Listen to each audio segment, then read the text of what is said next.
ప్రతిధ్వనికి స్వాగతం. మొన్న ఎమ్మెల్యే, ఇప్పుడు మంత్రులు. స్థాయి, హోదా, సీనియారిటీలు మారినా ముఖ్యమంత్రి ఒక్కటి మాత్రం నిర్మోహమాటంగా చెప్పేశారు. 10 రోజుల క్రితం శాసనసభ్యులకు సుత్తిమెత్తని వాతలు పెట్టిన సీఎం చంద్రబాబు మంత్రులకు మాత్రం సూటిగానే హెచ్చరికలు చేశారు. ప్రజలకు అందుబాటులో ఉండటం లేదు, దారి తప్పుతున్నారన్న విమర్శలు, ప్రభుత్వం చేసిన మంచి పని చెప్పుకోలేకపోవడం, విపక్ష కుట్రల్ని తిప్పికొట్టలేకపోవడం, అన్నింటిలో ఆశించిన స్థాయిలో లేని పనితీరుపై తలంటేశారు. ప్రతి ఎమ్మెల్యే, ఎంపీ పనితీరుపైన సర్వేలు చేయిస్తున్నామన్న సీఎం కొందరు జూనియర్ల ప్రోగ్రెస్ కార్డు కూడా ఆశించిన మేర లేదని ఆగ్రహం వ్యక్తం చేశారు. తీరు మారకపోతే వన్ టైం వండర్లుగా మిగిలిపోతారని అక్షింతలేశారు. ముఖ్యమంత్రి చంద్రబాబు ఈ కోపానికి కారణమేంటి, వాళ్ళేం మార్చుకోవాలి? ఇదే అంశంపై నేటి ప్రతిధ్వని చర్చలో పాల్గొంటున్న వారు డాక్టర్ దుగ్గరాజు శ్రీనివాసరావు గారు, రాజకీయ విశ్లేషకులు, కల్లూరి సురేష్ గారు, సీనియర్ జర్నలిస్ట్, కుసుమపూడి శ్రీనివాస్ గారు, రాజకీయ విశ్లేషకులు. రైట్, ముందుగా సురేష్ గారు, ముఖ్యమంత్రి చంద్రబాబుకి ఆగ్రహం రావటం, అది బహిరంగంగా వ్యక్తం చేయటం మనం అరుదుగా చూస్తూనే ఉంటాం. అలాంటిది మొన్న ఎమ్మెల్యేలు ఇప్పుడు మంత్రులకు తలంటేశారు, ఎందుకనంటారు? స్వప్న గారు, యాక్చువల్గా జగన్మోహన్ రెడ్డి 5 ఏళ్ల పాలనలో రాష్ట్రం అన్ని విధాలుగా నష్టపోయింది. రాష్ట్రానికి సంబంధించిన బ్రాండ్ ఇమేజ్ని జగన్మోహన్ రెడ్డి దెబ్బతీశాడు. అన్ని రంగాల్లో అరాచకం నెలకొంది, అభివృద్ధి లేదు, ప్రజాప్రతినిధులంతా కూడా పీడకులుగా మారారు. ఒక రకమైన భయానకమైన పరిస్థితిని క్రియేట్ చేశాడు జగన్మోహన్ రెడ్డి. దాని నుంచి విముక్తి పొందే దిశగా ప్రజలు తీర్పిచ్చారు. ప్రజలు చాలా ఎక్స్పెక్టేషన్స్ పెట్టుకుని ఈ ప్రభుత్వాన్ని గెలిపించారు, కూటమి ప్రభుత్వాన్ని. జగన్మోహన్ రెడ్డిని కంప్లీట్గా రాజకీయ యవనిక నుంచి రూపుమాపే విధంగా ఇచ్చిన తీర్పు అది. అలాంటి తీర్పు ఇచ్చిన తర్వాత ఈ ప్రభుత్వ పనితీరు అంటే అన్ని రంగాల్లో చాలా దెబ్బతిన్న ఆంధ్రప్రదేశ్ రాష్ట్రాన్ని ముందుకు తీసుకెళ్లాలి. దానికి తగ్గట్టుగా ముఖ్యమంత్రి చంద్రబాబు నాయుడు గారు తన అనుభవాన్ని అంతా కూడా ధారపోసి ఆయన పనిచేస్తున్నారు, టైం స్పెండ్ చేస్తున్నారు. కాకపోతే ఆయన స్ఫూర్తిని, ఆయన స్పీడ్ని మంత్రులు, ఎమ్మెల్యేలు అందుకోవట్లేదు. అందుకోవటానికి ఆసక్తి కూడా చూపించట్లేదేమో అని అనిపిస్తూ ఉంటుంది వాళ్ళ వ్యవహార శైలి చూస్తే. గత ఏడాది కాలంగా మనం చూస్తున్నాం, ఒక దెబ్బతిన్న రాష్ట్రాన్ని సపోజ్ ఒక తుఫాను, ఒక ఏదంటే ప్రకృతి సంబంధించిన విపత్తులు ఏమైనా జరిగినప్పుడు యుద్ధ ప్రాతిపదిక మీద సహాయ చర్యలు చేపడతాం. అలా పని చేయాల్సిన పరిస్థితి ఆంధ్రప్రదేశ్ రాష్ట్రంలో ప్రభుత్వం, ప్రభుత్వ అధికారులు, నాయకులు కూడా. కానీ వీళ్ళు చాలా రిలాక్స్డ్గా ఉన్నారు. ప్రభుత్వం చేస్తున్న మంచిని కూడా ప్రజలకు చెప్పడంలో విఫలం చెందారు వీళ్ళు. ముఖ్యంగా మంత్రులు చాలామంది కొత్త వాళ్ళు వచ్చారు, అలాగే ఎమ్మెల్యేలు కూడా చాలామంది కొత్త వాళ్ళు వచ్చారు. వాళ్ళలో ఆ స్ఫూర్తి కనిపించట్లేదు. అదే చంద్రబాబు నాయుడు గారి అసంతృప్తికి కారణం. ఆయన చాలా సందర్భాల్లో ప్రభుత్వం చేసిన మంచిని ఆయనే చెప్పుకోవాల్సి వస్తుంది. ఆయన మొన్న మాట్లాడింది కూడా అదే, మనం చాలా మంచి చేశాం, ఎందుకు మీరు చెప్పుకోవట్లేదు అంటారు. ఇప్పుడు జగన్మోహన్ రెడ్డి పెండింగ్లో పెట్టిన అనేక బకాయిలు ఈ ప్రభుత్వం వచ్చిన తర్వాత చెల్లించారు. రైతులకు బకాయిలు చెల్లించారు, ఆరోగ్యశ్రీ బకాయిలు చెల్లించారు, ఉద్యోగులకు బకాయిలు చెల్లించుకుంటూ వస్తున్నారు 1 by 1. కాంట్రాక్టర్ల బకాయిలు చెల్లించారు. అలాగే ఫీజు రియంబర్స్మెంట్ 2 సంవత్సరాలుగా జగన్మోహన్ రెడ్డి ఆపేస్తే అవి కూడా చెల్లించుకుంటూ వస్తున్నారు. కొత్తగా రోడ్లు వేస్తున్నారు, రాష్ట్రానికి పెట్టుబడులు వస్తున్నాయి, ఐటీ కంపెనీలు వస్తున్నాయి, ఎంప్లాయ్మెంట్ పెరిగింది. అలాగే కేంద్రంతో నెగోషియేట్ చేసి అమరావతి కోసం, పోలవరం కోసం నిధులు తీసుకొస్తున్నారు. ఇవన్నీ 1 yearలో చాలా డెవలప్మెంట్స్ జరిగినాయి. కానీ ప్రభుత్వానికి రావాల్సినంత మైలేజ్ రావట్లా. కారణం ఏంటంటే వీళ్ళంతా కూడా ప్రజల దగ్గరికి వెళ్ళి చెప్పాలి, ఏం చేస్తున్నామో చెప్పాలి. మొన్న ఈ తల్లికి వందనానికి సంబంధించి డబ్బులు అంటే ఎంతమంది పిల్లలు ఉంటే అంతమందికి ఇచ్చారు. అది చాలా అంటే అది ప్రభుత్వం దాన్ని మార్కెటింగ్ చేసుకోవాలి. దాన్ని అంతకుముందు జగన్మోహన్ రెడ్డి ఒక్కరికే ఇచ్చారు, ఇవి వీళ్ళు ముగ్గురుంటే ముగ్గురికి ఇస్తున్నారు, ఇద్దరుంటే ఇద్దరికి ఇస్తున్నారు. ఇలాంటి విషయాల్లో ఎమ్మెల్యేలు ఫెయిల్ అవుతున్నారు అనేది ఆయన భావన అయి ఉండొచ్చు. అలాగే మంత్రులు కూడా చాలా మంది ఏంటంటే ఆ శాఖల మీద, వాళ్ళ శాఖల మీద దృష్టి పెట్టడం లేదనేది ప్రధానంగా ఒక అపవాదం ఉంది. దాన్ని సరిచేసుకోమని చంద్రబాబు నాయుడు గారు చెప్పారు. రైట్, దుగ్గరాజు గారు, ఇప్పుడు ఎమ్మెల్యేలకైతే చెప్పినట్లు శుతిమెత్తగానే చెప్పిన సీఎం మంత్రివర్గ సహచరులకు మాత్రం గట్టిగా నక్షింతలేశారు. ఎందుకు వరుస హెచ్చరికలు? అంటే నిజానికి ప్రభుత్వం యొక్క పనితీరు మంత్రుల మీద ఆధారపడి ఉంటుందండి. సో అందరూ సమిష్టిగా కనుక పనిచేసుకుంటూ పోతే, ఎవరి శాఖని వారు జాగ్రత్తగా నిర్వహించగలిగితే అంతిమంగా ప్రభుత్వానికి లబ్ధి చేకూరుతుంది, ప్రచారంలో కానివ్వండి, పనిలో కానివ్వండి. అయితే 1 సంవత్సరం కాలంగా వారికి పట్టు సాధించలేకపోతున్నారండి మంత్రులు. అయితే ఒక రకంగా నేనేమనుకుంటున్నానంటే తన మంత్రివర్గ కూర్పు మీద ఆయనకే సందేహాలు కలుగుతున్నాయా అనేటువంటిది, అంటే ఎవరిని తీసుకోవాలి మంత్రుల్లోకి, ఎవరిని తీసుకోకూడదు అనేటువంటిది ఆయన సరిగా అంచనా వేసుకోలేకపోయాడా, ఆయన అంచనాల మేరకు పనిచేయటం కోసం వీరు కృషి చేయట్లేదా? సో ఇప్పటి వరకు అయితే ప్రజలలో గట్టిగా అడిగితే కొన్ని మంత్రిత్వ శాఖలు తప్పించి ఎవరు మీ మంత్రి అంటే చెప్పలేని పరిస్థితి ఉందండి. ఎందువల్ల అంటే విజిబిలిటీ లేదు. సో ఈ మంత్రులు అనేటువంటి వాళ్ళు తమ శాఖ గురించి గట్టిగా మాట్లాడటం అనేటువంటిది చేయట్లేదు, ఎందుకంటే వాళ్ళకే అవగాహన లేదేమో అనిపిస్తోంది. సో గతంలో మనం చూసినప్పుడైతే చంద్రబాబు గారి అంతకుముందు ఉమ్మడి రాష్ట్రానికి ముఖ్యమంత్రిగా ఉన్నప్పుడు ఎమ్మెల్యేలకు అందరికీ కూడా రాజకీయంగా ఒక ఓరియంటేషన్ ప్రోగ్రాం పెట్టేవారండి. ఏమి ఆశిస్తున్నాను, ఏమి చేయాలి, ఏమిటి అనేటువంటిది. అటువంటి ప్రోగ్రాం మళ్ళీ అవసరమేమో, అంటే కేవలం వాళ్ళకి ఏమీ చెప్పకుండా సర్వేలు నిర్వహించి వారి మీద ప్రజాభిప్రాయం సేకరించే కన్నా కూడా వాళ్ళకి క్వార్టర్లీ టార్గెటో హాఫ్ ఇయర్లీ టార్గెటో చెప్పి ఇది నా ఎక్స్పెక్టేషన్ మీ దగ్గర నుంచి అనేటువంటి మ్యాండేట్ ఇచ్చి ఇదిగో ఇది చేసుకురావాలి మీరు, ఇది చేయాలి మీరు అనేటువంటి విషయం ఒకసారి సమావేశం నిర్వహించి చెప్తే బాగుంటుంది.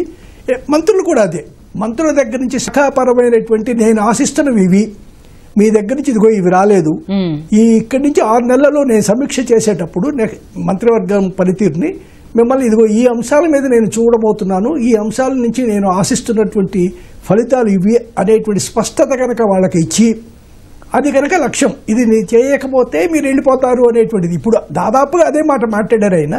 సో మీరు కనుక నా ఎక్స్పెక్టేషన్స్ తగ్గట్టుగా లేదా రాష్ట్ర ప్రజలే ఆశిస్తున్న మేరకు కనుక పని చేయలేకపోతే మీరు తప్పుకోవాల్సి వస్తుంది అని, ఇంతకన్నా సమర్థులైన వ్యక్తులకు ఇచ్చుకుంటాను అనేటువంటిది.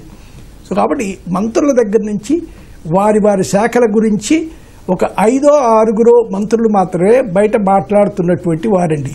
మిగతా వారంతా కూడా డమ్మీల్లాగా ఏదో అనుభవిస్తున్నారు, మంత్రి పదవి అనుభవిస్తున్నారు. ఇది మొత్తం మీద ప్రభుత్వానికి చెడ్డ పేరు లేదా నెగిటివ్ ఇమేజ్ తీసుకొస్తోంది. కాబట్టి సంవత్సర కాలమైంది, ఇప్పటి నుంచి ప్రజలకు ఏం చెప్పాలో ఇప్పటి వరకు జరిగింది, ప్రజలు ఏం చేస్తున్నారు ఇప్పటి వరకు చూద్దాం. సంవత్సరం సర్దుబాట్లు చేస్తున్నారు, దిద్దుబాట్లు చేస్తున్నారు, ఇక ముందు ఏదో ఒకటి చేయాలి పాజిటివ్గా.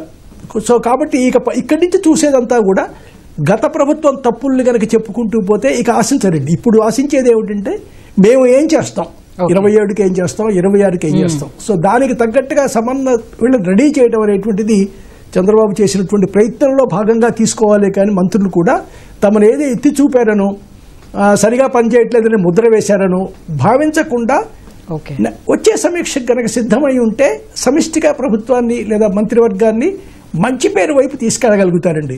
బహుశా అదే ఆశిస్తున్నట్టున్నారు చంద్రబాబు గారు. రైట్ అండి. శ్రీనివాస్ గారు, ఎమ్మెల్యే మంత్రుల్లోనూ కొందరు కొత్త ముఖాలపై మరింత అసంతృప్తి వ్యక్తం చేశారు సీఎం. ప్రజలు ప్రభుత్వం అంచనాలు అందుకోవడంలో వాళ్ళు ఎక్కడ వెనకపడుతున్నారు? స్వప్న గారు, అంటే ఇప్పుడు ఉన్నటువంటి కూటమి ప్రభుత్వం మీద ప్రజల అంచనాలు చాలా ఎక్కువ ఉన్నాయి. ఎందుకంటే గత 5 సంవత్సరాల్లో వాళ్ళు పడ్డ బాధలు కానీ కష్టాలు కానీ వాటి నుంచి వాళ్ళు ఉపశమనం కోరుకుంటున్నారు. ఈ క్రమంలో మనం చేసే పని అంటే చంద్రబాబు గారు దాదాపుగా ఆయన ఆ వయసులో ఎంత కష్టపడుతున్నారో, లోకేష్ గారు ఎంత కష్టపడుతున్నారో, పవన్ కళ్యాణ్ గారు ఎంత కష్టపడుతున్నారో, అలా కొన్ని పేర్లు తప్ప మిగతా వాళ్ళు ప్రజలకే వాళ్ళ అంచనాలకి తగ్గట్టుగా వెళ్ళకపోవడానికి కారణం కొంత అనుభవరాహిత్యం ఉండొచ్చు, పరిజ్ఞాన లోపమై ఉండొచ్చు, అంటే అనేక కారణాలు ఉంటాయి వీటిలో. కాకపోతే ఏమందంటే నేను ఇందాక చెప్పినట్టుగా ప్రజలు గత ప్రభుత్వం అంటే భయంతో కూటమి ప్రభుత్వం మీద నమ్మకంతో ఓటేశారు చాలా. ఎందుకంటే ఆంధ్రప్రదేశ్ గత 5 సంవత్సరాల్లో 3 దశాబ్దాలు వెనక్కి వెళ్ళిపోయినటువంటి పరిస్థితుల్లో కూటమి ప్రభుత్వం వస్తే మా బతుకులు బాగుపడతాయి, మా బిడ్డల బతుకు బాగుపడతాయి అనేటువంటి ఒక ఉద్దేశంతో నమ్మకంతో వేసినటువంటి విధానంలో అందులోని ఈ సంవత్సర కాలంలో గతంలో ఎప్పుడూ జరగనటువంటి అనేక కార్యక్రమాలు చేస్తున్నా కూడా వాటిని అర్థమయ్యేలా ప్రజలకు చెప్పడంలో ఎక్కడో కొంతమంది సక్సెస్ అయినా కొంతమంది విఫలమవుతున్నారు. ఆ విఫలమైన వాళ్ళే ఎక్కువ కనిపిస్తుండటంతో మనకి ఈ రోజున కొంత ప్రజల్లో కానీ కొంత అసంతృప్తి అనేది కనిపిస్తుంది. చంద్రబాబు గారు పదే చెప్తున్నది అదే. మనం చేస్తున్నటువంటి అనేక కార్యక్రమాలు మనం చేస్తున్నాం, అద్భుతమైనటువంటి కార్యక్రమాలు చేస్తున్నాం. మనం అధికారంలోకి వచ్చేటప్పటికీ మనకు ఉన్నటువంటి ఖజానా ఎటువంటి పరిస్థితిలో ఉందో ప్రజలందరికీ తెలుసు.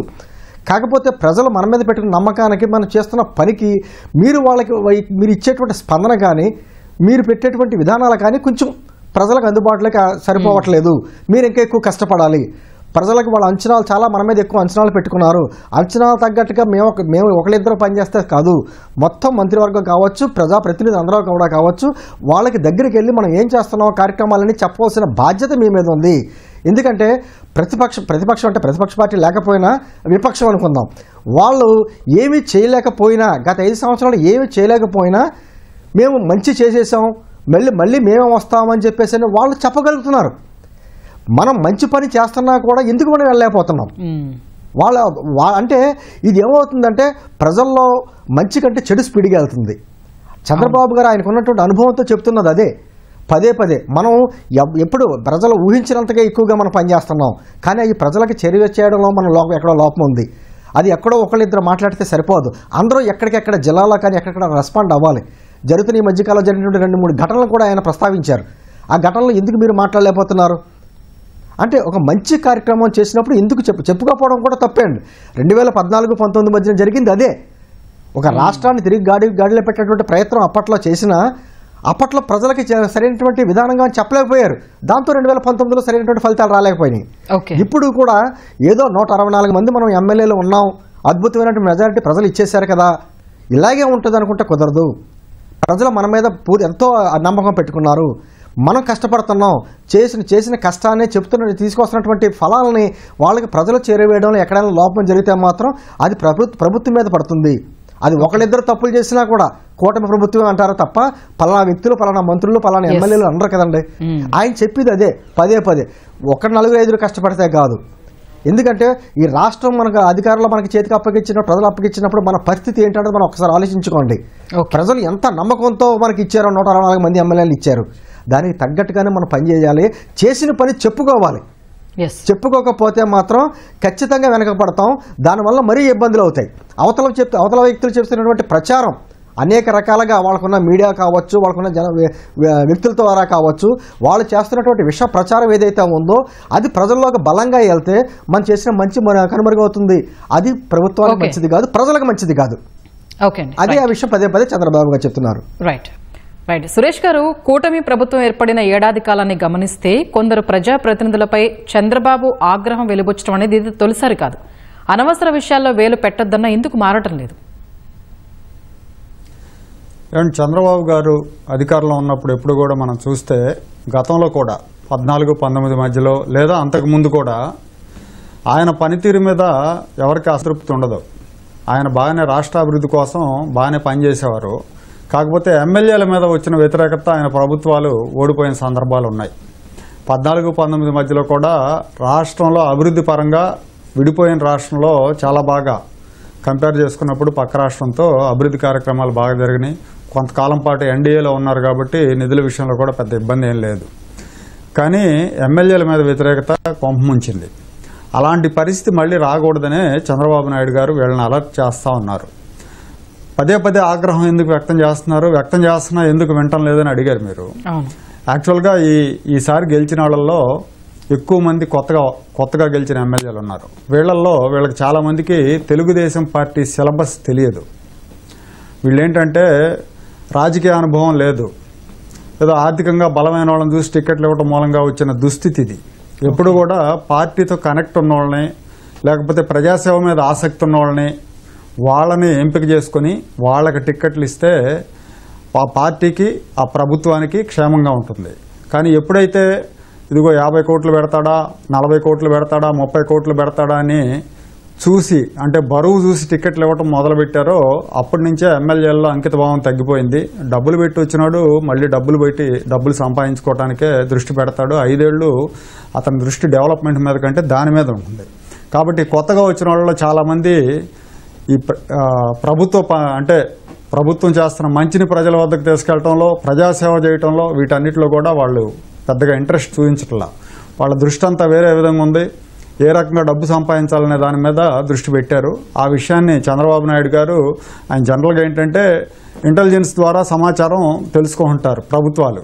కానీ ఈసారి ఏమవుతుందంటే ఎమ్మెల్యేలు ఎక్కడికక్కడ వాళ్ళ కాన్స్టిట్యున్సీలో పనిచేసే ఇంటెలిజెన్స్ వాళ్ళని కూడా మేనేజ్ చేసి తప్పుడు రిపోర్ట్లు ఇస్తున్నారన్న సమాచారం ఉంది. అందుకే 4-5 రకాలుగా 4-5 సంస్థల ద్వారా చంద్రబాబు నాయుడు గారు రిపోర్ట్స్ తెప్పించుకుంటున్నారు. ఆ నెగిటివ్స్ ఉన్న వాళ్ళందరినీ కూడా పిలిచి మాట్లాడుతున్నారు. అయినా కూడా వాళ్ళు చాలా చోట్ల వినటం లేదనేది సమాచారం ఉంది.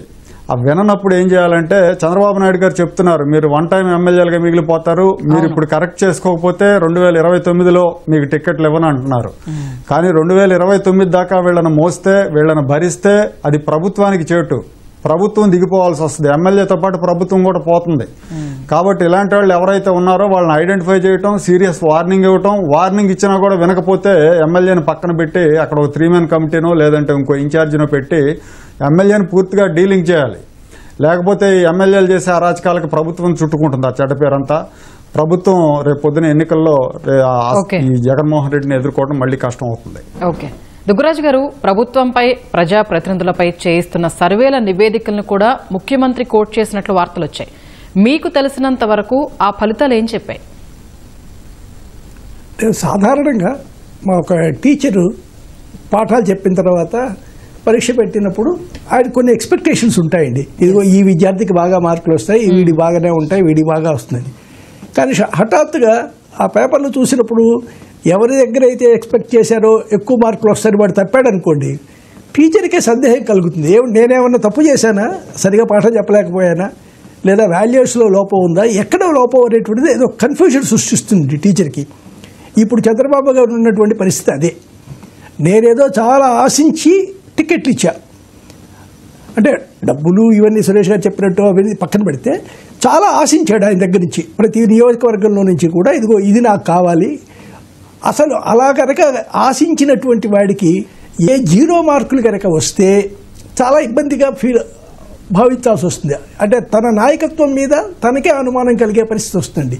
నేనే సరిగా గైడ్ చేయలేకపోతున్నానా వాళ్ళని, ఇదిగో ఇలా పనిచేయండి అని చెప్పినా కూడా వాళ్ళు చేయట్లేదా. ఇప్పుడు పరిస్థితి అదండి. తనలో లోపం చక్కదిద్దుకోవాలా, పార్టీ మిషనరీని చక్కదిద్దాలా, ఎమ్మెల్యేలు చక్కదిద్దాలా, ఇది చాలా క్లిష్టమైనటువంటిది. అయితే ఒక అదృష్టం ఏమిటంటే ఈ సమస్యని తొలి సంవత్సరంలోనే గుర్తించాడు చంద్రబాబు నాయుడు. గతంలో లాగా 4 ఏళ్ల తర్వాత జాగ్రత్త పడాల్సినటువంటి అవసరం లేకుండా 2019 ముందు 18 ముందే ఆయన జాగ్రత్త పడ్డాడు. 1 year సరిపోలేదు. సో చాలా తొందరగా గుర్తించారు కాబట్టి, లోపం ఎక్కడుందో గుర్తించారు కాబట్టి ఈ ఎమ్మెల్యేల పనితీరు చాలామంది కూడా, అంటే ఎక్కువ మంది ఎమ్మెల్యేలకు 30 పాస్ మార్కులు వచ్చినటువంటి పరిస్థితి అండి. అటు ఇటుగా ఉన్నారు, అంతేగాని అంతకన్నా మించి మార్కులు వచ్చిన వాళ్ళు లేరండి అక్కడ. రకరకాల సర్వేల్లో, అంటే ఒక ఇంటెలిజెన్స్ ద్వారా కాదు, అంటే ప్రభుత్వ పరంగా వచ్చినటువంటిదే కాకుండా మిగతా ప్రైవేట్ సంస్థల ద్వారా ఆయన పంపించినటువంటి సర్వేలలో కూడా ఎక్కడా కూడా పాస్ మార్క్ దాటి డిస్టింక్షన్లోకి వెళ్తున్న వాళ్ళు ఎవరు లేరండి, బాగా తక్కువగా ఉన్నారు. సో ఇలాంటి వాళ్ళని పెట్టుకొని ఒక హెడ్ మాస్టర్ నా స్కూల్కి మంచి ర్యాంక్ వస్తుందని ఎలా ఆశించలేడో అలాగే నా రాష్ట్రానికి గొప్పగా వస్తుంది. ఇప్పుడు జరుగుతున్నది ఏమిటంటే, అంటే ర్యాంకులు బాగానే వస్తున్నాయి, మిగతా ఎందుకు వస్తున్నాయంటే విధానపరమైనటువంటి వాటిలో వస్తున్నాయండి ర్యాంకులు, అంతేగాని కింది స్థాయి పర్ఫార్మెన్స్లో రావట్లేదు. సో కాబట్టి విధానపరంగా ఆయన చేసుకుంటూ వస్తున్నటువంటి పాలసీలు అంతవరకు బాగున్నాయి, అందరూ చూస్తున్నారు, వాటికి ఆకర్షితులై పెట్టుబడులు తీసుకొని రావటం కానీ ఇంకో పరంగా కానీ వస్తున్నారు. కానీ అదొక్కటే సరిపోదు కదా, కింది స్థాయిలో సమస్యలు వస్తాయి. పెట్టుబడులు వచ్చిన తర్వాత కూడా కింది స్థాయిలో సమస్యలు వస్తాయి. వాటిని పరిష్కరించాల్సినటువంటి బాధ్యత ఆ స్థానికంగా ఉన్న నాయకత్వం మీద ఉంటుంది. చిన్న చిన్న సమస్యలు వచ్చినా స్థానికులు కొంచెం ఎదురు తిరిగి మాట్లాడుతున్నా సర్దుబాటు చేయాల్సినటువంటి బాధ్యత స్థానిక ఎమ్మెల్యేల మీద, ఎంపీల మీద ఉంటుంది.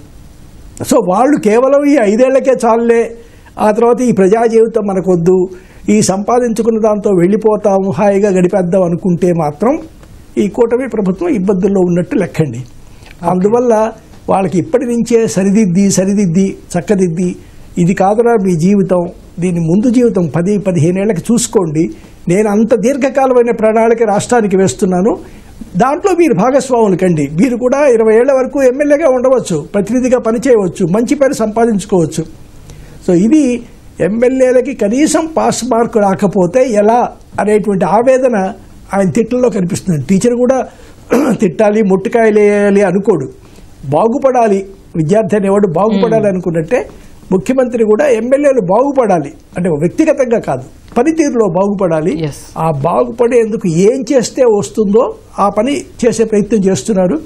బహుశా ఎమ్మెల్యేలు కానీ మంత్రులు కానీ ఆ సమిష్టి బాధ్యత అనేటువంటి తీసుకోవాలి. ఒక్కొక్క ఎమ్మెల్యే కనుక, ఒక మంత్రి కనుక తన నియోజకవర్గాల్లో ఉండేటువంటి వాళ్ళని ఆ కోఆర్డినేషన్ ఎక్కడ కనబట్లేదండి. మంత్రులకి ఎమ్మెల్యేలకి మధ్యలో ఉండాల్సినటువంటి కోఆర్డినేషన్ ఏదైతే ఉందో అది తగ్గిపోతుంది, లేదా అసలు కనిపించకుండా ఉందో. సో కాబట్టి ఇలాంటి దిద్దుబాటు అనేటువంటిది ఇప్పుడే మొదలైంది. కాబట్టి ఇది కొంచెం మనం రాష్ట్ర ప్రజలందరూ కూడా ఆశించదగినటువంటి విషయం. జాగ్రత్త పడుతోంది. మనం ఎంతో ఆశించినట్టు మనం ఇచ్చిన మ్యాండేట్ ఇచ్చినటువంటి ప్రభుత్వం మన కోసం మంచి చేయాలనుకుంటుంది, చేస్తుంది అనేటువంటి ఆ పాజిటివ్నెస్ మన ఈ సమావేశం ద్వారా ముఖ్యమంత్రి అందివ్వగలిగాడండి. ఓకే శ్రీనివాస్ గారు, ఒకవైపు సీఎం చంద్రబాబు ఏమో ఇంటింటికి ప్రభుత్వం అని కార్యక్రమాలకు పిలుపునిస్తుంటే కొందరు ఎమ్మెల్యేలు ఏడాదైనా ఇంకా పెద్దగా జనంలోకి ఎందుకు వెళ్లడం లేదు? స్వప్న గారు, నేను అనుకోవడం అతి విశ్వాసం అనుకుంటున్నానండి. ఎందుకంటే ప్రజల్లో పూర్తి మెజారిటీ మనకి ఇచ్చారు. గత ప్రభుత్వం మీద ఒక అసంతృప్తి ఉంది, భయం ఉంది, కోపం ఉంది. కాబట్టి మనమే ఉంటాం అనేటువంటి ఒక అతి విశ్వాసంలో కొంతమంది ఉన్నారు. అది ఒక కారణం. రెండో కారణం ఖచ్చితంగా అనుభవరాహిత్యం. ఇందాక పెద్దలు చెప్పినట్టు అనుభవరాహిత్యం కూడా కొంత ఉంది. అవగాహన లేమి కూడా చాలా ఉంది. ఎందుకంటే ఇప్పుడు తల్లికి వందనం ఉంది. తల్లికి వందనం విషయంలో మనం 67 లక్షల మంది పైగా విద్యార్థులు మనం ఇస్తున్నాం అంటే ప్రతిపక్ష పార్టీ, గత ప్రభుత్వం సంబంధించినటువంటి పార్టీ వాళ్ళు అది కాదు అని చెప్పి ఒక తప్పుడు లెక్కల ముందు పెడుతున్నప్పుడు ప్రజలకు అర్థమయ్యే విధంగా చెప్పవలసిన బాధ్యత ఎమ్మెల్యేలకు ఉంది. అదేవిధంగా రైతులకు ఇచ్చేటువంటి రైతు భరోసాకు సంబంధించినటువంటి అన్నదాత సుఖీభావకు సంబంధించిన విషయాలు కావచ్చు, లేకపోతే విద్యార్థులకు ఏ విధమైనటువంటి సదుపాయాలు కల్పిస్తున్నాం అది కావచ్చు, పారిశ్రామికవేత్తలను ఏ విధంగా రాష్ట్రానికి ఆహ్వానిస్తున్నాం అనే విషయాలు కావచ్చు, పూర్తి అవగాహన అన్నది కొంతమందిలో లేకుండా పోయిందండి. వాళ్ళు వెళ్ళి ఈ ప్రజలకు ఏం చెప్పాలన్నట్టు కూడా అవగాహన లేకుండా పోయింది. పూర్తి విశ్వాసం, చంద్రబాబు గారు ఉన్నారులే, లోకేష్ గారు ఉన్నారులే, పవన్ కళ్యాణ్ గారు ఉన్నారులే, వాళ్ళు చూసుకుంటారులే, వాళ్ళు చూసి మనకు ఓట్లేస్తారులే అనేటువంటి ఒక అనుభవం, అంటే ఒక అతి విశ్వాసంతో కొంతమంది ఉన్నారు. ఎందుకంటే ఈ రోజున నేను ఇందాక చెప్పినట్టుగా గతంలో మన రాష్ట్ర వైపు చూడడానికి కూడా భయపడేటువంటి పారిశ్రామికవేత్తలు భయపడేటువంటి పరిస్థితుల నుంచి ఈ రోజు పెట్టుబడులు పెట్టడానికి అనేక మంది వస్తున్నారు. ఎందుకు వస్తున్నారు ఏంటి ప్రజలకు చెప్పాలి. గతంలో తల్లికి వందనకు సంబంధించినటువంటిది అమ్మఒడి పేరుతోటి ఏ విధంగా మాయ చేశారు, ఏ విధంగా మాటలు చెప్పారు, ఏ విధంగా చేశారు చెప్పాల్సిన బాధ్యత వాళ్ళ మీద ఉంది. అదేవిధంగా పోలవరం విషయం, అదేవిధంగా అమరావతి విషయం, ఈ రోజుకి రాజధాని కట్టడానికి పెట్టుబడులు రాకనివ్వకుండా ఏ విధంగా లెటర్లు రాస్తున్నారు ప్రజలకు చెప్పాలండి. అది కూడా ఇదిగో ఈ విధంగా అడ్డుపడుతున్నారు, మేము ఎంత కష్టపడుతున్నా ఈ విధంగా అడ్డుపడుతున్నారు, లెటర్లు రాస్తున్నారు. ఏపీఎండీసీకి సంబంధించినటువంటి దాదాపు 200 కంపెనీలకు వాళ్ళు ఈ విధంగా తప్పుడు లెక్కలు రాస్తున్నారు. రాష్ట్రానికి పెట్టుబడులు పెట్టొద్దు, రాష్ట్రానికి నిధులు వద్దని చెప్పేసేటువంటి కార్యక్రమాలు ఇంకా చేస్తున్నారు అనే విషయాన్ని ప్రజలకు ఇంకా చెప్పాలి. ఎందుకంటే ఖచ్చితంగా ఇప్పుడు దీపావళి ఉందంటే నరకాసురుడు చూపించాలి. అక్కడ ఆ రాక్షసుడు ఉన్నాడనే విషయం చెప్పాలి వాళ్ళకి. అంటే ప్రజలకి అంటే ఒక విధమైనటువంటి అభివృద్ధి కోరుకుంటారు. అదే సమయంలో గత ప్రభుత్వ తాలూకు ఆ మచ్చలు కూడా ప్రజలకు తెలియజేయవలసిన బాధ్యత ఈరోజు ప్రజాప్రతినిధి మీద, ఎమ్మెల్యేలు కావచ్చు, ఎంపీలు కావచ్చు, కింద ఉన్నటువంటి ప్రజాప్రతినిధులు కావచ్చు. కానీ కేవలం పైన ఉన్నటువంటి అధిష్టానం చూసుకుంటుందిలే, వాళ్ళు కష్టపడి పనిచేస్తా చాలు, వాళ్ళు చూపించి మనం ఏదో ముందుకు వెళ్ళిపోదాం అనేటువంటి, అంటే కొంత అనుభవ రాహిత్యం అనుకోవచ్చు. ఈ మధ్య ఇందాక పెద్దలు చెప్పినట్టు అనేక మంది కొత్త వాళ్ళు వచ్చారండి. ఇప్పుడు మంత్రుల్లో కావచ్చు, ఎమ్మెల్యేలో కావచ్చు, యువతకు ప్రాధాన్యం ఇచ్చారు ఈసారి. వాళ్ళందరికీ కూడా పైన ప్రజలు ఏ విధంగా ఓట్లు వేశారండి. అనుభవం ఉన్నటువంటి చంద్రబాబు నాయుడు గారు ఉన్నారు, కష్టపడేటువంటి పవన్ కళ్యాణ్ గారు ఉన్నారు, పైన మనకి అందుబాటులో ఉన్నటువంటి మనకి రాష్ట్రానికి సహాయం చేసేటువంటి నరేంద్ర మోదీ గారు ఉన్నారు. వీళ్ళ ముగ్గురు కాంబినేషన్లో రాష్ట్రం ఖచ్చితంగా అభివృద్ధి చెందుతుంది అనేటువంటి ఒక నమ్మకంతో ప్రజలు వేశారు. కాబట్టి ఎమ్మెల్యేలు కావచ్చు, ఎంపీలు కావచ్చు, అదే వాళ్ళ మొక్కలు చూసి ఏదో కొంత వేసినట్టుగా కొంత భావించి, అంటే నేను అంటే ఒక విధమైనటువంటి ఆత్మవిశ్వాసంలోనే అతి విశ్వాసం అయిపోయింది. ఆత్మవిశ్వాసం కాదు, అతి విశ్వాసంలో ఉన్నారు. ఖచ్చితంగా మార్కులు తక్కువ వచ్చిన విద్యార్థికి ఒక స్పెషల్ క్లాసులు పెట్టి ఎవరైతే టీచర్ అతనికి మంచి మార్కులు వచ్చేలా ప్రయత్నం చేస్తారో, అదేవిధంగా ఈ అనుభవం లేనటువంటి ఎమ్మెల్యేలు కావచ్చు, ఎంపీలు కావచ్చు, ఖచ్చితంగా కొంత చంద్రబాబు లాంటి బాబు గారు లాంటి ఒక అనుభవం ఉన్న నాయకులు అందరూ కూడా కూర్చోబెట్టుకుని చెప్పాలి.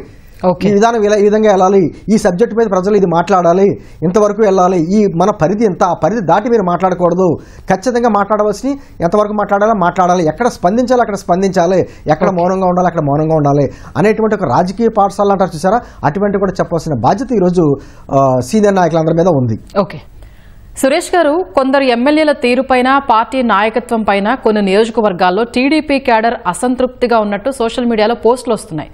ఇందులో అసలు వాస్తవం ఎంత ఉంది? ఇది వాస్తవేనండి. చాలా చోట్ల ఎమ్మెల్యేల మీద క్యాడర్కి అసంతృప్తి ఉంది. ముఖ్యంగా సోషల్ మీడియాలో విమర్శలు కూడా వస్తున్నాయి. అంటే జనరల్గానే సోషల్ మీడియాలో టీడీపీ క్యాడర్ అంతా కూడా ఏం ఎక్స్పెక్ట్ చేశారంటే తెలుగుదేశం పార్టీ గవర్నమెంట్ కూటమి ప్రభుత్వం రావడంతోనే జగన్మోహన్ రెడ్డిని గట్టిగా కంట్రోల్ చేస్తారు, అప్పుడు అరాచకాలు చేసిన వాళ్ళందరినీ శిక్షిస్తారని ఎక్స్పెక్ట్ చేశారు. సరే, అది కొంత జరుగుతూ ఉంది. కాకపోతే క్యాడర్ అనుకున్నంత స్పీడ్గా జరగట్లేదనే అసంతృప్తి అదైతే ఓవరాల్గా ఉంది. కానీ కొన్ని చోట్ల ఎమ్మెల్యేల మీద బాగా అసంతృప్తి. ఎందుకంటే ఇందాక నేను చెప్పినట్టు వీళ్ళలో చాలామందికి పార్టీ డిఎన్ఏ లేదు. పార్టీ డిఎన్ఏ లేకుండా ఎమ్మెల్యేలు అయ్యారు. సీనియర్లు ఉన్న చోట పెద్దగా లేదు ఈ అసంతృప్తి. కొత్తగా వచ్చిన వాళ్ళు ఉన్న దగ్గరే ఉంది. తర్వాత కరప్షన్ ఒకటి బాగా పెరిగిపోయింది. నియోజకవర్గాల్లో పార్టీ రహితంగా, అంటే తెలుగుదేశం వాళ్ళు వ్యాపారాలు చేసుకోవాలన్నా లేదా వైసీపీ వాళ్ళు వ్యాపారాలు చేసుకోవాలన్నా కప్పం కట్టాల్సిన పరిస్థితి. బాబు, మేము తెలుగుదేశం కోసం కష్టపడ్డాం, మేము కేసులు ఎదుర్కొన్నాం, మా మీద కేసులు పెట్టాడు జగన్మోహన్ రెడ్డి ప్రభుత్వం ఉన్నప్పుడు అని చెప్పినా కూడా లెక్క చేయకుండా మాకు రావాల్సిందే, మాకు ఇవ్వాల్సిందే, మేము ఎన్నికల్లో కోట్లు ఖర్చు పెట్టాం, మరి మాకు డబ్బులు ఎలా వస్తాయని డిమాండ్ చేస్తున్న ఎమ్మెల్యేలు ఉన్నారు. అలాగే లేఅవుట్లు వేయాలంటే కమిషన్లు తీసుకుంటున్న ఎమ్మెల్యేలు ఉన్నారు. ఎకరానికి 3 లక్షల నుంచి 5 లక్షలు తీసుకుంటున్నారు ఏరియాలను బట్టి. ఈ కరప్షన్ అంటే గతంలో జగన్మోహన్ రెడ్డి ప్రభుత్వ హయాంలో ఇవన్నీ జరిగినాయి. వాటిని వీళ్ళు కూడా ఫాలో అవుతున్నారు. అవి జగన్మోహన్ రెడ్డి అంత అరాచకం చేయటం మూలంగానే 11 సీట్లకు పరిమితం అయ్యాడు. అది తెలుసుకోకుండా వీళ్ళు కూడా గుడ్డిగా అదే ఫాలో అవుతున్నారు. అలాగే అధికారుల నియామకం విషయంలో కూడా నియోజకవర్గాల్లో సిఐలో లేదంటే ఇంకా రెవెన్యూ ఆఫీసర్స్ ఇలాంటి వాళ్ళు గతంలో జగన్మోహన్ రెడ్డి హయాంలో అడ్డగోలుగా ఆ ప్రభుత్వానికి సహకరించిన వాళ్ళని, ఆరోపణలు ఉన్న వాళ్ళని తెచ్చి వేసుకుంటున్నారు. వీళ్ళంతా కూడా పార్టీ లాయల్టీ చూడకుండా నాకు పని చేస్తే చాలు లేదా నాకు కమిషన్లు ఇస్తే చాలు అన్నట్టుగా వ్యవహరిస్తున్నారు అనేది ప్రధానమైన ఆరోపణ. దీని మీద క్యాడర్ అంతా కూడా అసంతృప్తిగా ఉంది. ఇవాళ సోషల్ మీడియాలో ఏదన్నా ఒక పోస్ట్ పెట్టి లోకేష్ గారిని ట్యాగ్ చేస్తే వెంటనే స్పందిస్తున్నాడు. మొత్తం ఉమ్మడి 13 జిల్లాలు రాష్ట్రం మొత్తం మీద ఉన్న సమస్యలకు సంబంధించో, విదేశాల్లో చిక్కుకుపోయిన వాళ్ళ గురించో, ఇంకో దాని గురించో ఆయనకు ట్యాగ్ చేస్తే ఆయన స్పందిస్తున్నారు. అంటే అంత పెద్ద పరిధి, రాష్ట్ర పరిధిలోనే ఆయన స్పందిస్తున్నప్పుడు ఒక చిన్న నియోజకవర్గం పరిధిలో ఎమ్మెల్యే ఎందుకు స్పందించరండి? ఇలాంటి పరిస్థితులు చాలా చోట్ల ఉన్నాయి. పైగా నువ్వు ఒక్కడవే నన్ను గెలిపించావని ప్రశ్నిస్తున్న ఎమ్మెల్యేలు కూడా ఉన్నారు, ఒకవేళ ఏదన్నా ఎమ్మెల్యేని ప్రశ్నిస్తే. కాబట్టి దాన్ని చంద్రబాబు నాయుడు గారు కంట్రోల్ చేయాల్సిన అవసరం ఉంది. వీళ్ళకి ఇందాక శ్రీనివాస్ గారు చెప్పినట్టు ఖచ్చితంగా శిక్షణా తరగతులు నిర్వహించాలి. ఎమ్మెల్యేలందరికీ కూడా గతంలో రాజకీయ శిక్షణా తరగతులు నిర్వహించినట్టుగా ఎమ్మెల్యేలు వాళ్ళ విధులు ప్రజలకు ఎలా అందుబాటులో ఉండాలి, క్యాడర్ని ఎలా సాటిస్ఫై చేయాలనే విషయంలో వీళ్ళకి శిక్షణా తరగతులు నిర్వహించాలి. ఓకే, దుగ్గరాజు గారు, 175కు గాను 164 చోట్ల వైసీపీ అభ్యర్థులను జనం ఓడించారు. వాళ్ళని ఎందుకు ఓడించారు? అలాగే టీడీపీ అభ్యర్థుల్లో సత్తా ఉన్న వాళ్ళు లేకపోయినా వేవ్లో కొన్ని చోట్ల గెలిపించారు. ఏం ఆశించి ప్రజలు తీర్పిచ్చారు? కూటమి నేతలు గుర్తు పెట్టుకోవాల్సిందేంటి? నిజానికి ఇది పెద్ద గుణపాఠం అండి. మొన్న వచ్చిన తీర్పు అనేటువంటి 2024 ఎన్నికలది ఎవరికి ఓడిపోయినటువంటి జగన్మోహన్ రెడ్డి లేదా వైకాపా పార్టీకే కాదు, తెలుగుదేశం లేదా జనసేన, బీజేపీ వారికి కూడా ఇది ఒక గుణపాఠం. అంటే ప్రజలు ఎంత నిశితంగా ప్రజాప్రతినిధుల పర్ఫార్మెన్స్ చూస్తున్నారు అనేటువంటిది. సో ఇప్పుడు ప్రజాప్రతినిధి అనేవాడు ఆ నియోజకవర్గానికి మహారాజును అనుకుంటున్నాడండి. సో అక్కడ ఉన్నటువంటి ప్రకృతి వనరులు ఏవైతే ఉన్నాయో అన్నీ తన కనుసన్నల్లో జరగాలి, కదలాలి అనేటువంటి అభిప్రాయం ప్రజాప్రతినిధుల్లో ఉంది. గతంలో జగన్మోహన్ రెడ్డి ప్రభుత్వంలో ఎమ్మెల్యేలు ఇదే చేశారు. సో ప్రతి దాంట్లో కూడా ఎమ్మెల్యేకి వాటా రావాలి అని. ఇప్పుడు ఏమైంది, ప్రభుత్వం మారింది, ఎమ్మెల్యేలు మారారు, కానీ వాటాలు అలాగే ఉన్నాయండి. ఇంతకుముందు ఒకళ్ళకి చేరే వాటాలన్నీ ఇంకొకరికి చేరుతున్నాయి. అంతకు తప్పించి ప్రజలు ఆశించినటువంటి ఈ వాటాలు తీసుకోవడం అనేటువంటిది ఆగిపోలేదు. కాబట్టి ఎలా ప్రజలు ఏమనుకుంటున్నారు, మనం ఏం ఆశించి చేశాం, మనం ఎంతగా వీళ్ళ గురించి అనుకున్నాము, ఎంత తేడా వస్తుంది అనుకున్నాము, ఆ తేడా తీసుకురాలేకపోయాడు. అంటే తన పరిధిలో ఉన్నటువంటి ప్రభుత్వాన్ని మార్చగలిగాడు ఓటరు, ఎమ్మెల్యేని మార్చగలిగాడు, కానీ వాళ్ళ బుద్ధిని మార్చలేకపోతున్నాడు. అతని చేతిలో లేదు, ఓటర్ చేతిలో లేదు. ఇది చేయాల్సిందంతా కూడా ప్రభుత్వం లేదా ఆయా పార్టీల యొక్క అధ్యక్షులు. వాళ్ళు కూర్చోబెట్టి చెప్పకపోతే మీరు దేనికి పనికి రాకుండా పోతారు, మీ వల్ల మేము పోతాం, మన ప్రభుత్వం పోతుంది, రాష్ట్రం పోతుంది. అంతిమంగా రాష్ట్రం గురించి ఆలోచించే ప్రతినిధి అయితే చాలా జాగ్రత్తగా ఉంటాడండి. ఎందుకంటే దెబ్బతిన్నది రాజకీయ పార్టీలు కాదు. 2019-24 మధ్యలో దెబ్బతిన్నది ఆంధ్రులు, ఆంధ్ర ప్రాంతం. సో ఏదైనా నష్టం అంటూ జరిగితే వాళ్ళు ఎలా సర్దుబాట్లు చేసుకుంటారు అనేది పక్కన పెడితే సామాన్య ప్రజలు మాత్రం చాలా ఇబ్బందులకు గురవుతారు. మరొకసారి ఈ ప్రభుత్వాన్ని కాదని మళ్ళీ వాళ్ళ కనుక ఓటు వేస్తే ఎంత అరాచకం ఎన్ని రెట్లు పెరుగుతుందనేటువంటిది ఎమ్మెల్యేలు ఊహించుకోవాలి. ప్రజలు ఊహించుకుంటున్నారు, ప్రజలు సిద్ధంగా ఉన్నారు. ఇంకొకసారి మార్పును తీసుకురావడానికి వాళ్ళు సిద్ధంగా లేరు. అయితే ఇప్పుడు ఈ మంత్రుల విషయానికి వస్తే ఇదే విషయంలో మంత్రులు కూడా అండి శాఖల మీద పట్టు లేకనంత వరకు ఏమీ అవదండి. కనీసం ఒక సంవత్సర కాలంలో అధికారులను దగ్గర కూర్చోబెట్టుకొని, ఎందుకంటే కొత్తగా మంత్రి అయిన వాడికి వెంటనే ఒక పట్టు రావడం అనేది కుదరదు. అయితే బేసిక్గా ఏ ఇష్యూస్ తనకు కావాలో అవగాహన కల్పించుకోవటం కోసం కావాలండి.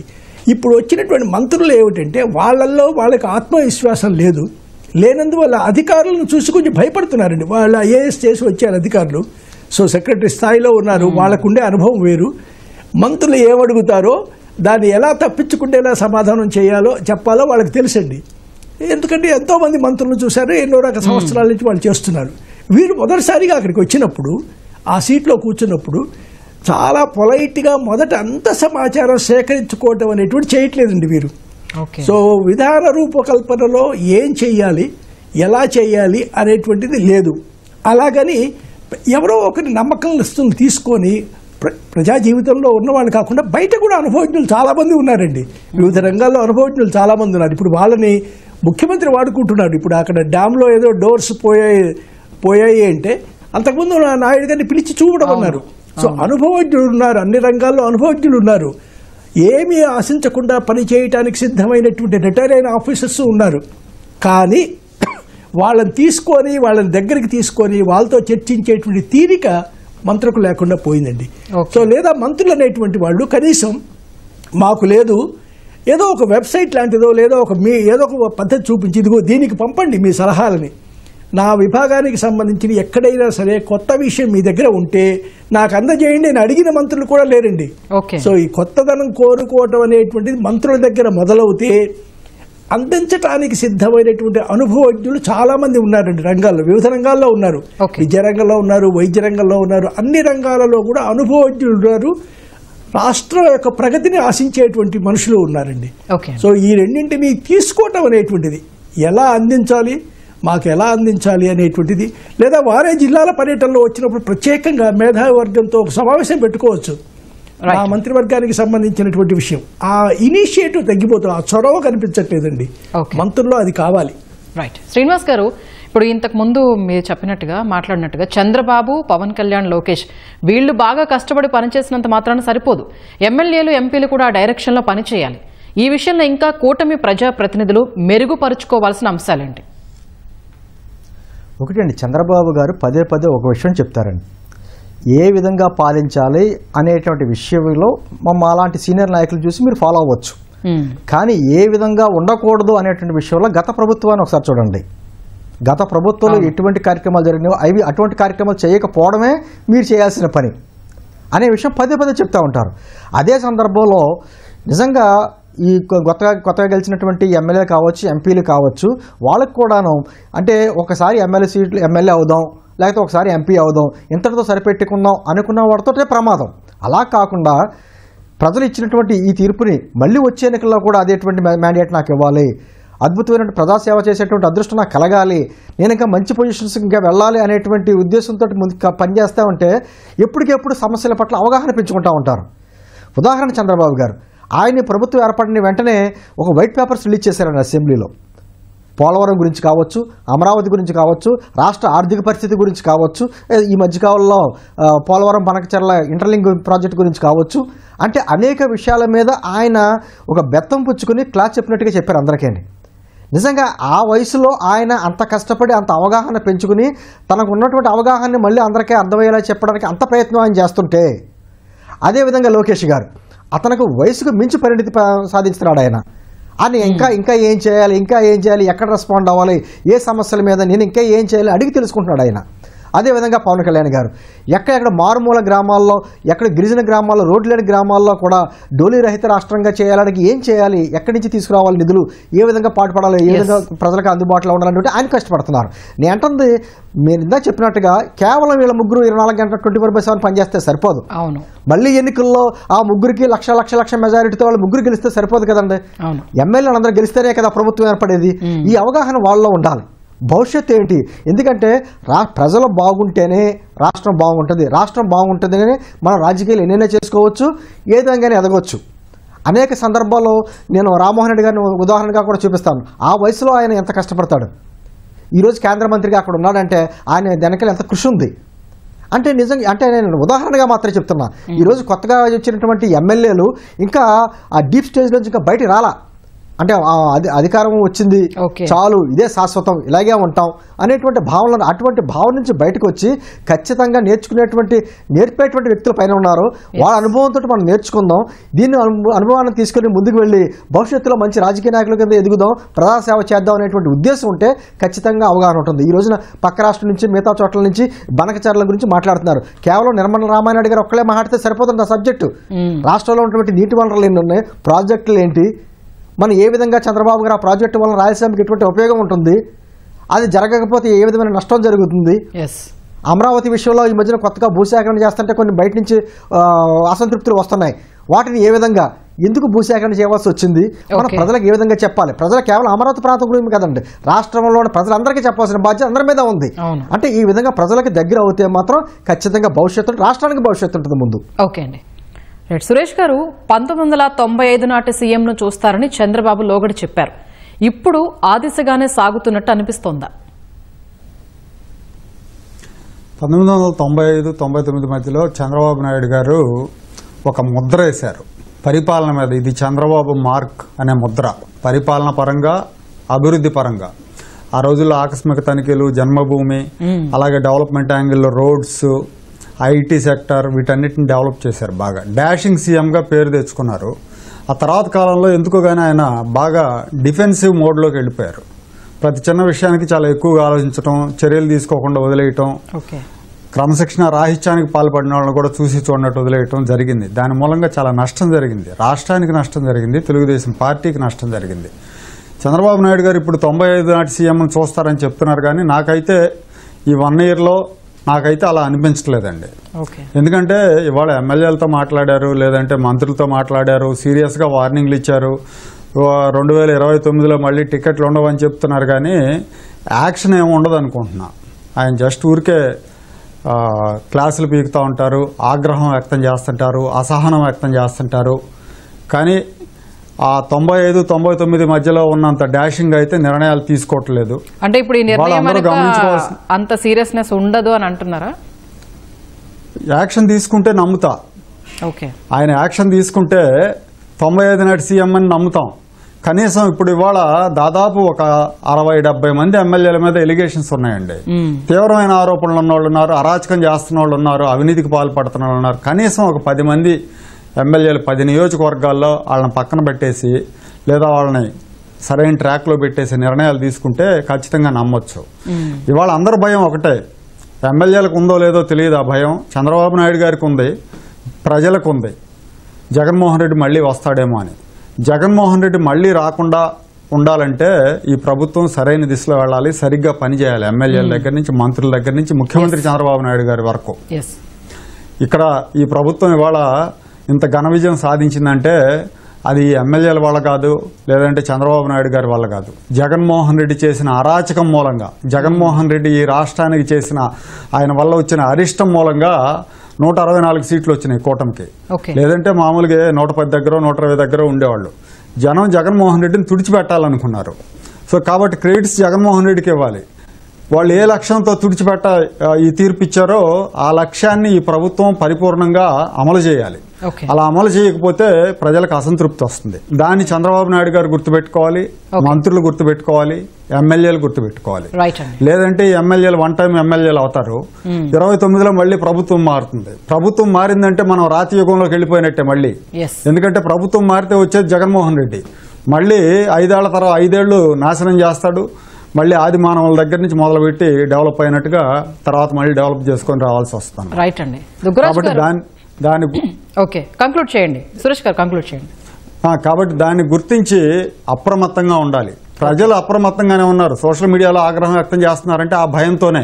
మీరు ఒళ్ళు దగ్గర పెట్టుకోండి అని చెప్తున్నారు. ఓకే. ఎమ్మెల్యేలు ఒళ్ళు దగ్గర పెట్టుకోవాలి, మంత్రులు ఒళ్ళు దగ్గర పెట్టుకోవాలి, వచ్చిన అవకాశాన్ని సద్వినియోగం చేసుకోవాలి, Yes. మళ్ళీ గెలవడానికి ప్రయత్నం చేయాలి. గోరంట్ల బుచ్చి చౌదరి గారు 40 ఏళ్ల నుంచి రాజకీయాల్లో ఉన్నారు, అయ్యన్న పాత్రుడు గారు ఉన్నారు, చంద్రబాబు నాయుడు గారు 45 ఏళ్ల నుంచి ఉన్నారు. Yes. వాళ్ళు ఎంత జాగ్రత్తగా ప్లాన్ చేసుకుంటే ఉన్నారు, ఎంత జాగ్రత్తగా ప్రజలతో ప్రజాసేవ చేస్తే ఉన్నారు, దాన్ని ఆలోచించుకొని వీళ్ళు నడుచుకుంటే రాష్ట్రానికి బాగుంటుంది. ఓకే. దుగ్గరాజు గారు, మాటల్లో కానీ ప్రజా సమస్యల్ని అడ్రస్ చేయడంలో కానీ నిజానికి తెలుగుదేశం పార్టీ ప్రజా ప్రతినిధులు అంటే తెలుగు రాజకీయాల్లో ఒక ట్రెండ్ సెట్ చేసిన పరిస్థితి కూడా ఒకప్పుడు. ఎందుకంటే వాళ్ళని ఎక్కడ చూసినా వాళ్ళ శాఖలు కానీ వాళ్ళ పేర్లు కానీ అట్లా నోటికి వచ్చేసేవి. అది మళ్ళీ చూడగలమా? చూడగలమా అంటే కష్టం అని చెప్పాల్సి వస్తుందండి. ఎందుకంటే ఒక తెలుగుదేశం పార్టీ అనేటువంటిది రామారావు గారి హయాంలో ఒక ట్రెండ్ సెట్టింగ్ అండి. అంటే నిజంగా ఎవరైతే రాజకీయాల మీద బాగా ఆసక్తి ఉందో, ప్రజలకు బాగా సేవ చేయాలనేటువంటి ఆసక్తి ఉందో వాళ్ళు తొలితరం రాజకీయ నాయకులుగా ఎమ్మెల్యేలుగా వచ్చారండి ఎన్టీఆర్ హయాంలో. వాళ్ళల్లో అప్పుడు వచ్చినటువంటి వాళ్ళు నిజంగా చాలామంది దాన్ని కట్టుబడే ఉన్నారండి. అంటే వాడు ఎమ్మెల్యేలు చేసినా మంత్రులు చేసినా కూడా ఆ మొదటి తరం వారు ఎవరైతే రామారావు గారు ఎవరైతే రాజకీయాల్లోకి తీసుకువచ్చారో వారు బాగానే పనిచేశారండి. ఈ మధ్యలో ఆర్థిక పరంగా అంటే డబ్బు పరమైన రాజకీయాలు తీసుకురావడం మొదలెట్టిన తర్వాత వచ్చినటువంటి తెలుగుదేశంలోకి వచ్చినటువంటి వారు ఎవరైతే ఉన్నారో వారు సక్రమంగా లేరండి. సో కాబట్టి పరిస్థితి ఇప్పుడు మళ్ళీ తెలుగుదేశంలో వెనక్కి వెళ్ళాలి అంటే అది చేయగలిగింది ఎవరు? చంద్రబాబు నాయుడు నిజంగా చేయగలిగిన పరిస్థితిలో ఉన్నాడా? ఆయన 99, 2004 మధ్యలో ఉన్నంత గట్టిగా పార్టీ పరంగా ఉన్నాడా అనేటువంటి సందేహం అండి. ఆ రోజుల్లో నేను చూసినటువంటి కొన్ని సందర్భాల్లో అయినా ఎమ్మెల్యేలు ఆయన కళ్ళల్లోకి చూసి మాట్లాడటానికి భయపడేవారండి. ఎందుకంటే అందరి గురించి ఆయనకు తెలుసు. కానీ ఇప్పుడు ఆ భయం పోయింది. పార్టీలో ఆ భయం లేదండి. ఎమ్మెల్యేలకు కానీ వాళ్ళకి కానీ చెప్పేదేదో ఆయన చెప్తుంటారులే మనం అనేటువంటి దాంట్లో ఉన్నారు తప్పించి ఆ నిర్లక్ష్య ధోరణి వచ్చేసింది పార్టీలోకి. అది కొంత ఆయన తప్పిదం ఉంది. అంటే క్యాండిడేట్స్ని అభ్యర్థులను సెలెక్ట్ చేసుకోవడంలో వెనకాల ధనం ఉందా అలాంటి వాళ్ళు సెలెక్ట్ చేసుకోవడంలో కూడా తప్పు ఉంది. అవునండి, మొన్న ఒక సమావేశం అయినప్పుడు కూడా కొత్తగా వచ్చిన వాళ్ళు కూడా సలహాలు ఇస్తున్నారని కూడా ఒకటి అన్నారు. అవును, ఇస్తున్నారంటే అదే బలహీనత అర్థమైపోయింది కదా.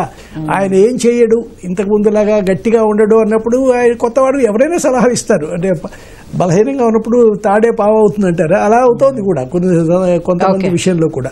సో అది ఆ సర్దుబాటు కట్టుబాటు అనేటువంటిది ఆయన వైపు నుంచి కనుక రావాలి.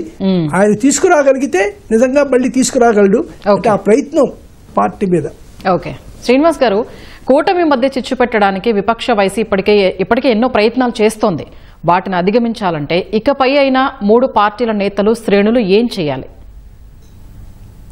ముందుగా ఆవేశం కాదండి, ఐక్యత కావాలి. ఎందుకంటే ఖచ్చితంగా ఈ 3 పార్టీలు కలవకుండా చేయడానికి అన్ని ప్రయత్నాలు ఎన్నికల ముందు కూడా చేశారు. కానీ చంద్రబాబు గారు కావచ్చు, పవన్ కళ్యాణ్ గారు కావచ్చు, వాళ్ళు ఎక్కడ తగ్గాలో అక్కడ తగ్గారు, ఎక్కడ నెగ్గాలో అక్కడ నెగ్గారు, కేవలం రాష్ట్రం గురించి. అవును, ఎందుకంటే చంద్రబాబు గారు చూడండి రాజకీయాలు కాదు, చంద్రబాబు గారు అలంకరించినటువంటి పదవులుగా లేవు. అదేవిధంగా ఎంతో గ్లామర్ ఉన్నటువంటి ప్రజల్లో ప్రజాబలం ఉన్నటువంటి పవన్ కళ్యాణ్ గారు, వీళ్ళు ఎన్ని మాటలు పడ్డారో, ఎన్ని అవమానాలు పడ్డారో, ఎన్ని రకాలుగా ఇబ్బందులు పడ్డారో కేవలం రాష్ట్రం గురించి. అదేవిధంగా లోకేష్ గారు గోల్డెన్ స్పూన్తో పుట్టిన ఆయన కూడా ఎన్ని మాటలు పడ్డాడు, ఎన్ని రకాలుగా ఇబ్బందులు పడ్డాడు, అవమానాలు పడ్డాడు. ఎందుకు? రాష్ట్రం గురించి, రాష్ట్ర భవిష్యత్తు గురించి, ప్రజల గురించి. కాబట్టి ఖచ్చితంగా ఈ అవగాహన ఖచ్చితంగా అందులోనే ఉండాలండి అక్కడ. ఎందుకంటే పక్కన ఉన్నటువంటిది మామూలు ప్రతిపక్షం కాదు. ఎప్పుడు విషయం చిమ్మడానికే ఉందే తప్ప, అంటే మనం మామూలుగా కష్టధోరణ రాజకీయాలకి మనం ఏమనుకుంటామంటే తమిళనాడు రాజకీయాలు ఉదాహరణగా చూపిస్తారు అక్కడ. కానీ ఎన్ని కష్ట రాజకీయాలు చేసినా కూడా రాష్ట్రం గురించి ఆలోచించేటప్పటికి వాళ్ళంతా ఏకమవుతారు. మనకి ఇక్కడ అటువంటి ప్రతిపక్షం లేదు. ఇక్కడ కేవలం రాష్ట్రం అభివృద్ధి చెందితే వీళ్ళప్పుడు కూటమి ప్రభుత్వంలో కానీ అన్ని పెట్టుబడులు కానీ వచ్చి రాష్ట్రం భవిష్యత్తు బాగుంటే మా భవిష్యత్తు ఉండదు, రాజకీయ భవిష్యత్తు ఉండదు అనే ఉద్దేశంతో ఈ రాష్ట్రానికి పెట్టుబడులు రాకుండా, రాష్ట్రంలోని ప్రజలు సంతోషంగా ఉండకుండా ఎన్ని రకాలుగా విషయం చెప్పాలో అన్ని రకాలైనటువంటి విషయం చెబుతున్నారు. ఇటువంటి టైంలో కూటమి పక్షాల మధ్యన ఎటువంటి ఏమైనా చిన్న చిన్న మనస్పర్ధలు ఉండొచ్చు, ఏదైనా ఉండొచ్చు, ఖచ్చితంగా ఉంటాయి, కుటుంబంలోనే ఉంటాయి. వాటిలన్నింటినీ కూడా అధిగమించి రాష్ట్రం గురించి మాత్రమే ఆలోచనతో ముందుకు వెళితే మాత్రం ఈ చిన్న చిన్న సమస్యలన్నీ తొలగించుకుంటా వెళ్ళి మాకు ఎక్కువ పదవులు వచ్చినాయి, లేకపోతే మాకు తక్కువ పదవులు వచ్చినాయి, ఇటువంటి ఇవేం లేకుండా రాష్ట్ర ప్రయోజనాల గురించి పైన అధిష్టాన నాయకులు ఏ విధంగా కష్టపడి పనిచేస్తున్నారు, కలిసి ఎందుకు కష్టపడుతున్నారో పవన్ కళ్యాణ్ గారు కూడా పదే పదే మాట్లాడతారండి. చంద్రబాబు గారి అనుభవం ఈ రాష్ట్రానికి చాలా అవసరం, మరో 10-15 సంవత్సరాలు ఆయన ముఖ్యమంత్రిగా ఉండాలి, కూటమి ప్రభుత్వం కలిసి వెళ్ళాలి. ఒక రాజకీయ పార్టీ నాయకుడి గురించి వేరే పార్టీ రాజకీయ అధ్యక్షుడు ఎప్పుడు మాట్లాడరు, కానీ ఎప్పుడు మాట్లాడతారు, వాళ్ళకి రాష్ట్రం పట్ల ప్రేమ ఉంటే మాట్లాడతారు. వాళ్ళు ఎందుకు మాట్లాడుతున్నారు అనే అవగాహన కింద ఉన్నటువంటి కార్యకర్తల స్థాయి వరకు కూడా నేను అంటుంది, నాయకులే కాదు కార్యకర్తల స్థాయి వరకు కూడా అందరూ కూడా అవగాహనతో ఐకమత్యంతో కానీ ముందుకు వెళ్ళకపోతే రాష్ట్రం తిరుగుమని దిశలోకి వెళ్తుంది. ఈసారి మళ్ళీని చంద్రబాబు గారు చెప్పినట్టు వైకుంఠపాళి ఆట ఆడినట్టు పైకి కిందకంటే ఆటలు ఆడితే మాత్రం రాష్ట్రాన్ని తిరిగి గాడిలో పెట్టేటువంటి నాయకత్వం కూడా లేదు మనకి. కాబట్టి ఖచ్చితంగా రాష్ట్ర ప్రయోజనాలు ఆలోచించి మాత్రం ఐక్యతతో ముందుకు వెళ్ళి ప్రతిపక్షం చేస్తున్నటువంటి ఆ విష ప్రచారం అయితే ఉందో ఎప్పటికప్పుడు తిప్పికొట్టవలసిన బాధ్యత మన అందరి మీద ఉంది. రైట్ అండి, రైట్. ధన్యవాదాలు శ్రీనివాస్ గారు, దుగ్గరాజు గారు, సురేష్ గారు. ఇది వాటి ప్రతిధ్వని.